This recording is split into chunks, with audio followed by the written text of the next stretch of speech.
வீமபுரி என்ற நாட்டை வீரகேசரி என்ற மன்னன் ஆண்டு வந்தான்.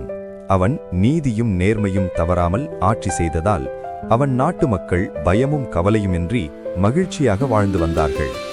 அந்த அரசன் தன் நாட்டு மக்களின் செயல்களை கண்காணிக்க மாறுவேடம் அணிந்து செல்வது வழக்கம். அவ்வாறு அவன் மாறுவேடம் அணிந்து செல்லும்போது வழியில் உழவன் ஒருவன் வயலில் உழுது கொண்டிருப்பதை பார்த்தான். அவனை கண்ட மாறுவேடத்தில் இருந்த அரசன், எல்லாம் வல்ல இறைவன் உனக்கு நல்ல வலிமையையும் நீண்ட வாழ்நாளையும் வழங்குவானாக என்று வாழ்த்தினான். அதற்கு அந்த உழவன் மாறுவேடத்தில் இருந்த அரசனை பார்த்து, தாங்கள் என் மீது காட்டும் அன்பிற்கு மிக்க நன்றி என்றான். நிலத்தில் எவ்வளவு வருமானம் கிடைக்கிறது என்று மாறுவேடத்தில் இருந்த அரசன் அந்த உழவனிடம் கேட்டான். அதற்கு உழவன், மாதத்திற்கு 100 வெள்ளிக்காசுகள் கிடைக்கின்றன என்று பதிலளித்தான். அவ்வளவு தொகையை என்ன செய்கிறாய் என்று அரசன் கேட்டான். 5இல் 1 பங்கை அரசனுக்கு வரியாகச் செலுத்துகிறேன், இன்னொரு பங்கை நான் பட்ட கடனுக்கு அடைகிறேன், மற்றொரு பங்கை கடனாக தருகிறேன், 4வது பங்கை வீசி எறிகிறேன், இறுதி பங்கை எனக்காக செலவு செய்கிறேன் என்று புதிராக பேசினான். இதை கேட்ட அரசனுக்கு ஒன்றுமே புரியவில்லை. தன் மாறுவேடத்தை கலைத்தான்.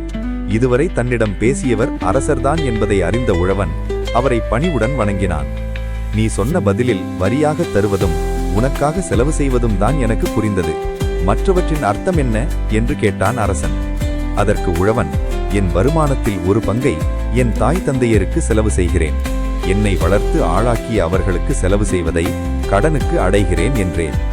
இன்னொரு பங்கை என் மகனுக்கு செலவு செய்கிறேன், பிற்காலத்தில் என்னை காப்பாற்றப் போகிறவன் அவன், அதனால் அதை கடனாக தருகிறேன் என்றேன். 4வது பங்கை என் மகளுக்கு செலவு செய்கிறேன், எப்படியிருந்தாலும் திருமணமாகி இன்னொருவன் வீட்டில் வாழ வேண்டியவள், அதனால் அந்த செலவை வீணாக தெருவில் எறிகிறேன் என்றேன்.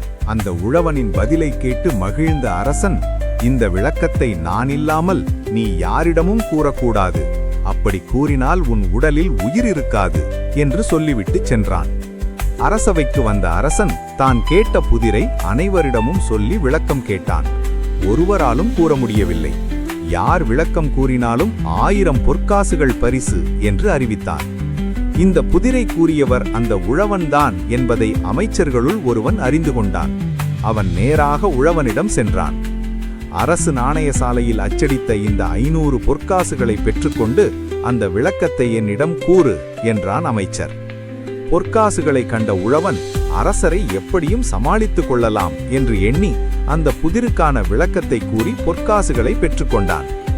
அமைச்சர் நேரடியாக அரசனிடம் சென்று புதிருக்கான விளக்கத்தை கூறினான். உழவன்தான் பதில் கூறியிருக்கிறான் என்பதை அரசன் அறிந்து கொண்டான். உழவனை இழுத்து வருமாறு அரசன் ஆணையிட்டான்.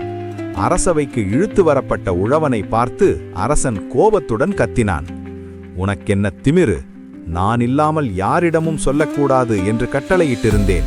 உன் உயிரை இப்பொழுது யார் காப்பாற்றப் போகிறார் என்று கேட்டான் அரசன்.